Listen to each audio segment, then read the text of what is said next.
नमस्कार। आप देख रहे मेरे साथ देवभूमि की बात। मैं हूं रमेश भट्ट।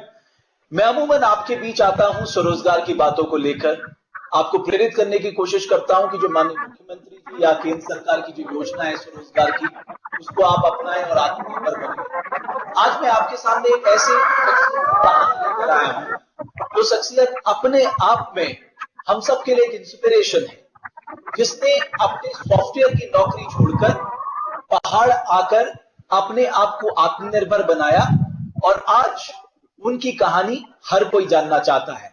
मैं पौड़ी के अनुज बिष्ट की बात कर रहा हूं और अनुज मेरे साथ खुद लाइव मौजूद हैं। बहुत बहुत स्वागत है अनुज। हर एक नमस्कार। उत्तराखंडी आप पे गर्व करता है, हम जी सबको सर। आप पे बहुत गर्व है। Thank you sir, thank you sir. मैं नमस्कार सर। सबसे पहले आपसे जानना चाहता हूं कि आपके मन में ये क्या आया कि भाई अच्छी खासी नौकरी थी, सॉफ्टवेयर की थी, सॉफ्टवेयर इंजीनियर आप थे, कि पहाड़ में जी, आके ये काम किया जाए करके। बेसिकली सर मैं जब सॉफ्टवेयर का बिना हमारा फॉक्स करके एक कंपनी थी, तो उसमें मेरा अपना हार्डवेयर और सॉफ्टवेयर का काम था, जो है अपना एटीएम कैश डिपॉजिट वगैरह मशीनें होती हैं। जी तो उस पे मैंने अपना बेसिकली 3-4 महीने ही बस इसमें जॉब किया, ताकि एक्चुअली में हम सुबह से शाम तक उसमें काम करते थे और लगता नहीं था कि मतलब इससे हमारा कोई फ्यूचर होगा। जी। और हमारे जो घर गांव की जो आज की डेट में कंडीशन है वो बहुत मतलब तब हमारे अभी तो थोड़ा सा तब भी ठीक हो गया है, बट तब हमारे यहाँ पे कुछ बिल्कुल मतलब ये जहाँ पे अभी हम सेटअप देख रहे हो आप पीछे, यहाँ पे पूरा बंजर पड़ा हुआ था ये। जी। तो अभी हम इस पे पोल्ट्री फार्मिंग कर रहे हैं, काफी 3-4 साल हो गया मैं इस पे काम करते करते। और सर हमारा इसका जो मेन मोटिव ये है कि हम लोगों को ऑर्गेनिक चीजें सप्लाई करें, ताकि उनका इम्यून सिस्टम सही हो और वो लोग हेल्थी रहें और स्वस्थ रहें।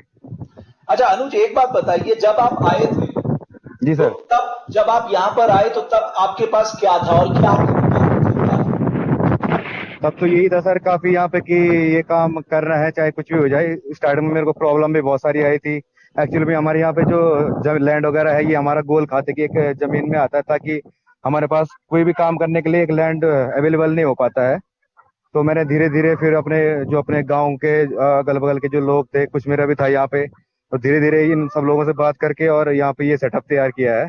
और ये उम्मीद थी कि मतलब हम अपने घर पे बैठ के एक अच्छा सा स्वरोजगार का मॉडल तैयार कर सकते हैं। और आज की डेट में यहाँ पे हमारे पास जो सप्लाई है, वो जो हम अंडे या चिकन जो सप्लाई करते हैं, वो 3 दिन पहले हमारे पास ऑर्डर आ जाता है, उसके बाद हम 3 दिन बाद सप्लाई दे पाते हैं मतलब। कितनी कितनी लागत आपने लगाई अपने इस प्रोजेक्ट को शुरू करने में अनुज? सर मेरा अभी 4 से 5 लाख करीबन इसमें खर्चा आया। और मेरे को नाबार्ड से भी इसका सपोर्ट मिला था। जैसे अपना आजकल मुख्यमंत्री जी ने स्वरोजगार योजना चलाई है, तब ऐसी अपना एक नाबार्ड करके हमारी जो संस्था है, सरकार भारत सरकार की तरफ से मोदी जी की स्किल इंडिया के तहत उस समय मैंने लोनिंग भी करवाया था। और मेरे जो नियर बाई यूजीबी बैंक वगैरह जो हमारे जितने भी यहाँ पे गवर्नमेंट सपोर्टिव जो पशुपालन के अधिकारी हैं, सबसे राय मशुरा लेके और इस चीज को धीरे धीरे आगे बढ़ाया सर। तो और कहीं अनुज, ना कहीं मैं आपसे ये कहीं जानना चाहता हूं जी सर। कि आप कह रहे हैं 5 लाख की लागत आपकी आई, जी सर। तो आजकल तो ज्यादातर लोग जो है वो बॉयलर मुर्गियों की तरफ जाते हैं। वो बहुत ज्यादा जी सर। आसान है, उसमें केमिकल का प्रयोग करके जी सर। फटाफट आप उत्पादन कर सकते हैं। जी आपने सर। ये जी सर। देसी जो मुर्गियों का पालन है, ये क्यों चुना? ये सर मैं बेसिकली इसलिए किया कि जो हमारा ब्रॉयलर है वो हमारा पूरा केमिकल बेस्ड होता है। हम वो ये जो हमारा जो बर्ड होता है, वो एक दिन का चिक्स आता है और वो एक महीने में 2 से 2.5 किलो वेट ले लेता है। उसमें हमारा एंटीबायोटिक और बहुत सारी जो केमिकल वगैरह यूज करके उसको उसका वेट गेन किया जाता है। और वो हमारा जो नेचर के अपोजिट भी है, और हम ये नेचर के साथ मिलके काम कर रहे हैं। आप देख सकते हो हमारे पीछे एक अच्छा सा व्यू आपको दिख रहा होगा हमारे पहाड़ का। जी। और हमारा ये मतलब मेन मोटिव ये था कि ऑर्गेनिक के साथ किया काम किया जाए। और ये जो हमारा बर्ड्स है अभी बिल्कुल आराम से बिल्कुल खुली हवा में जितनी फ्रेश में हम है उतनी ये भी है। और इनका जो मतलब हमने ये आधार रखा हुआ है कि इनकी लाइफ सर्कल भी अच्छी रहे। और ये सही रहेंगे तो नॉर्मल सी बात है, इनका जो एग प्रोडक्शन वगैरह होगा हम यूज करेंगे तो हम भी हेल्थी होंगे। अच्छा, इसमें ऑपरेशनल कॉस्ट कितनी आती है? मतलब कहने का मतलब है रोजमर्रा के कितने खर्चे आपके आते हैं? रोजमर्रा के सर इसमें फीडिंग कॉस्ट वगैरह हमारा जो अभी प्रेजेंट में पड़ जाता है अपना 1000 से 1500। इसमें हमारा जो हमारा लोकल में एग्रीकल्चर है, जैसे सब्जियां वगैरह हो गया, इन सब का वेस्टेज का भी हम इस पे यूज करते हैं, ताकि हमारी फीडिंग कॉस्ट कम हो पाए। अच्छा, मान लीजिए कितने लोगों को आपने, जैसे आप तो डायरेक्ट इसमें जुड़े हुए हैं, जी और सर, कितने जी सर। लोगों को रोजगार दिया आपने अपने साथ अभी साथ? सर मेरे पास 4 या 5 फार्मर अभी नियर बाई में है, और बाकी मेरे पास पर डे का 400-500 कॉल आता है पोल्ट्री बेसिस पे।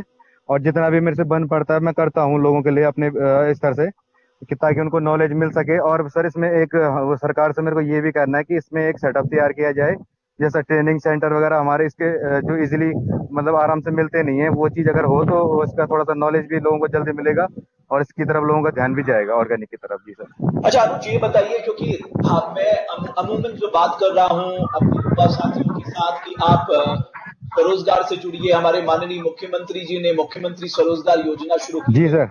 बिल्कुल आपको बिल्कुल। लगता है कि जो माननीय प्रधानमंत्री जी ने कहा है कि हम आत्मनिर्भर बन सकते हैं अगर हम स्वरोजगार की तरफ बढ़े, बिल्कुल सर, अपने लोकल बिल्कुल प्रोडक्ट को बिल्कुल। आगे बढ़ाएं? सर हमारा जो अभी जो उत्तराखंड का जो डेवलपमेंट है मेरे हिसाब से वो एग्रीकल्चर ही बेस पे हो सकता है। एग्रीकल्चर यहाँ की बैकबोन है, चाहे वो पोल्ट्री हो, गौट्री हो, और अपना अपना ये सब्जियों की खेती हो, जितना भी मतलब इसमें बहुत सारी चीजें हैं गढ़वाल में करने के लिए। और इसका जो हमारा क्लाइमेट भी है यहाँ के लिए वो एकदम पर्टिकुलर सुटेबल है इस चीज के लिए, ऑर्गेनिक बेस पे करने के लिए। अनुज अब मेरे जो जो भी लोग हमें देख रहे हैं वो ये जानना चाह रहे होंगे कि जब आपने ये शुरू किया इससे कितनी आमदनी महीने में आपकी हो जाती है? सर अभी मेरा मोटा मोटा आप मान के चलो, जो अपना खर्चा वगैरह सब हमारा कन्फर्म इसका जो हटा के, पर यार हमारा मतलब पर मंथ हमारा जो है कि 40 से 50 का भी सीजन सही रहता है। चिकन की डिमांड ज़्यादा होती है तो 50-60 हज़ार रुपये भी अवेलेबल हो जाएंगे। और हमारा जो ये ऑर्गेनिक का जो यहाँ पे सेटअप है, इसका मतलब डिमांड बहुत ज़्यादा है सर, बहुत हम पूर्ति नहीं कर पाते हैं अपने नियर बाई में ही। जब आप इतने पहाड़ में रह रहे हैं तब इतनी डिमांड है, तो आपको लगता है कि ये जो पोल्ट्री फार्म का काम है ये एक सक्सेसफुल मॉडल हो सकता है? जी सर, बिल्कुल सर, बिल्कुल बिल्कुल। हम सब लोग मिलके काम करेंगे तो हम इसको बड़े महानगरों की तरफ भी सप्लाई दे सकते हैं। और आपका जो हमारा राजधानी है देहरादून, वहाँ पे भी अभी हमारा सप्लाई जाता है ऑर्गेनिक बेस पे। तो इसमें ये हम लोग जितने लोग जुड़ेंगे इसमें, अगर हमारे पास 100-150 इससे बड़े बड़े भी फार्मर ज़्यादा हमारे साथ ऐड होंगे तो हमारा ये एक मार्केटिंग चैनल तैयार होगा। और इसमें बहुत सर बहुत प्रॉफिट भी सही है। और अगर आदमी मेहनत से जमीन से जुड़ के काम के करें तो इसमें प्रॉफिट को आदमी अपने अपने लेवल पे बढ़ा सकता है मतलब। अच्छा अनुज, जैसे कि अभी आपको मैंने बताया कि हमने माननीय मुख्यमंत्री जी ने एक मुख्यमंत्री स्वरोजगार योजना कार्यक्रम शुरू किया है जी और सर। उसमें लोग 25 लाख तक का अधिकतम लोन ले सकते हैं, 10 लाख तक का लोन ले सकते हैं। जी सर। आपको लगता है कि ज्यादातर युवाओं को इस ओर ध्यान देना चाहिए, बल्कि हम 10-15 हज़ार बिल्कुल 20 हज़ार की नौकरी के लिए उत्तराखंड से बाहर जाते हैं, हम इससे बिल्कुल। ज्यादा यहाँ कमा सकते हैं मेहनत करके? जी सर, बहुत ज्यादा। और अगर आदमी यहाँ पे मिल के काम करे, एक यूनिटी के साथ काम करे, तो मेरे को लगता है कि अगर नॉर्मल जो आदमी काम करेगा यहाँ पे वो अपना 50-60 से ऊपर आराम से पर मंथ घर में बैठ के कमा सकता है, बशर्ते उसको मेहनत करनी पड़ेगी जमीन पे जुड़ के। और सब हमारा साथ मिल के हम लोग काम करें तो ज्यादा बेटर होगा मतलब। अनुज इसमें तो जो आपने कहा जो मुर्गियों को फीड कराना पड़ता है, तो फार्मर से भी आप जैसे गेहूं है, मक्का है, वो सीधे परचेज कर सकते हैं? जी सर, बिल्कुल बिल्कुल सर, अभी मैं वही करता हूँ। मेरा जो इसका मक्का बाजरा ये सारी चीजें होती हैं। एक्चुअली में सर हमारे यहाँ पे खेती का अभी थोड़ा स्कोप कम हो गया है, लोग करते नहीं है क्योंकि मेहनत करनी पड़ती है। अब तो टेक्नोलॉजी बहुत अच्छी अच्छी टेक्नोलॉजी आ गई है कि यहाँ पे अगर हमारे लोकल में ये सारा रॉ मटेरियल हम तैयार करें तो हमारा ट्रांसपोर्ट का भी खर्चा बचेगा, और हमारा नेट प्रॉफिट जो है वो बहुत ज्यादा होगा मतलब हमारा सर। अनुज क्योंकि बहुत सारे युवा आपको देख रहे हैं, वो आपसे इंस्पायर हुए हैं। बहुत सारे लोगों के, मैंने जब आपकी पोस्ट डाली तो उसमें काफी सारे लोग आपको आपके बारे में जानना चाहते थे। जी अगर सर। लोगों को जरूरत पड़ती है आपके अनुभव से सीखने की, क्या आप उनको ट्रेनिंग देंगे? क्या आप अपना अनुभव उनके साथ साझा करेंगे? बिल्कुल सर, बिल्कुल। मैं अपने भाई लोगों के लिए जो भी इस चीज में काम करना चाहता है, शायद दिल से मतलब जितना हमसे बन पड़ेगा हम कर सकते हैं उसके लिए। बिल्कुल सर। और मैं साथ ही ये भी जानना चाहता हूं कि आपको क्या लगता है और किस फील्ड में हम लोग हाथ आजमा सकते हैं? आपने पोल्ट्री में आजमाया, आपको क्या जी सर। लगता है कोई भी फील्ड में मेहनत की जाए तो हम सक्सेस ला सकते हैं अपने लिए? बिल्कुल सर, बिल्कुल। हमारा जो अभी गढ़वाल का जो क्लाइमेट है, ये अपना गौट्री के लिए सबसे बेस्ट है सर, सबसे बेस्ट। अगर लोग मिलके काम करें इस पे और एक पर्टिकुलर लैंड को आदमी कवर कर ले, उस पे हमारा पूरा गांव, पूरा अपना जितने गांव के हमारे लोग हैं 25-30 लोग, उसमें अपना गौट वगैरह डाल के और उसमें मतलब सिक्योरिटी पर्पस टाइट करके। और उस चीज का मेन ये है कि हमारा सर ये जो कुदरत की जो हमें जो देन दी है, उसमें बिल्कुल नेचुरल फीडिंग जो गॉड करता है, और वो नेचुरल से जो प्रोडक्ट निकलेगा हमारा बिल्कुल ऑर्गेनिक निकलेगा। और सर उसका वैल्यू जो आने वाले टाइम में वो बहुत ऊपर जाएगा सर। यानी आप कह रहे हैं कि इंडिविजुअल काम करने से ज्यादा अच्छा है हम ग्रुप में काम करें, वो ज्यादा बिल्कुल फायदेमंद हो सकता है और ज्यादा लोगों को रोजगार मिलेगा। जी सर बिल्कुल सर बिल्कुल। और यूनिटी से ही यहाँ पे जो हमारा जो मार्केट है वो हम तैयार कर सकते हैं सर। अनुज, मैं एक मैसेज आपकी ओर से उन युवाओं के लिए चाहता हूं जो स्वरोजगार की तरफ ध्यान दे रहे हैं और इन दिनों बहुत मंथन कर रहे हैं कि हमें आत्मनिर्भर बनना है, स्वरोजगार शुरू करना है। अनुज, इस स्टूडेंट के लिए क्या कहना चाहते हैं? सर मेरा तो यही कहना है कि अभी जो हमारा मोदी सरकार और माननीय मंत्री जी मुख्यमंत्री जी हमारे इन सब चीज से हमें सपोर्ट मिल रहा है और हमारा जो गवर्नमेंट सेक्टर है वो बिल्कुल एक्टिव है इस समय।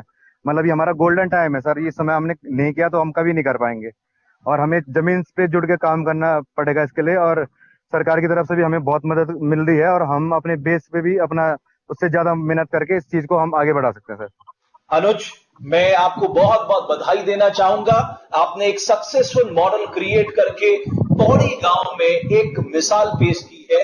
आप कई लोगों को प्रेरणा दे रहे हैं और जैसा कि आपने कहा कि अगर हमें आत्मनिर्भर बनना है तो हमें स्वरोजगार की तरफ बढ़ना होगा और जी सर। मुख्यमंत्री स्वरोजगार योजना एक प्लेटफॉर्म हो सकता है ऐसे युवाओं के जी लिए सर जो बिल्कुल सर स्वरोजगार बिल्कुल। बनकर आत्मनिर्भर बनना चाहते हैं। अनुज, बहुत बहुत धन्यवाद जुड़ने के लिए, इस बातचीत के लिए। मैं आपका इंतजार करूंगा, देहरादून में आपसे जरूर मुलाकात होगी और कभी मौका लगा पौड़ी आने का तो आपका फार्म देखने जरूर आएंगे। जी सर जी सर जी सर। मैं ये चाहता हूँ आप जैसे लोग हमारा जो प्रेरणा जो स्रोत है आप जैसे लोग हम हमारे पास जुड़ेंगे तो हम अभी तो हम इसमें काम कर रहे हैं हम 2 गुना 4 गुना ज्यादा स्पीड से इस पे काम कर पाएंगे जी। बहुत बहुत शुक्रिया अनुज, और आपको बहुत बहुत बधाई और भविष्य के लिए शुभकामनाएं भी। मैं ईश्वर से प्रार्थना करूंगा कि आप खूब तरक्की करें और अपने साथ साथ बाकी युवाओं को भी इस तरक्की की राह पे आगे ले जाएं। बहुत बहुत धन्यवाद अनुज हमसे जुड़ने के लिए। Thank you sir thank you sir thank you so much sir. तो अनुज हमारे साथ थे और अनुज जैसे युवा जो हैं आज उत्तराखंड के लिए एक तरह से मैं कहूंगा एक मिसाल कायम कर रहे हैं। हमें अनुज जैसे युवाओं की जरूरत है और बाकी युवाओं को भी अनुज से सीखने की जरूरत है। हमारी कोशिश ये रहेगी इस तरह के यूथ जो बहुत अच्छा काम कर रहे हैं, जिन्होंने फील्ड में ग्राउंड में अच्छा काम किया है, जिन्होंने आज एक एग्जाम्पल सेट किया, एक मॉडल डेवलप किया है, अनुज जैसे यूथ को हम आपके सामने लेकर आए, उनकी सक्सेस स्टोरी आपको बताएं ताकि सबको यह विश्वास हो जाए कि कुछ किए बिना जय जयकार नहीं होती कभी, कोशिश करने वालों की हार नहीं होती कभी, कोशिश करने वालों की हार नहीं होती कभी। आप सबका बहुत बहुत धन्यवाद देवभूमि की बात इस कार्यक्रम को देखने के लिए। फिर एक शख्सियत के साथ जिन्होंने एक मॉडल डेवलप किया है, एक सक्सेस गाथा लिखी है, उसको लेकर आपके सामने आएंगे। तब तक के लिए आपका बहुत बहुत धन्यवाद।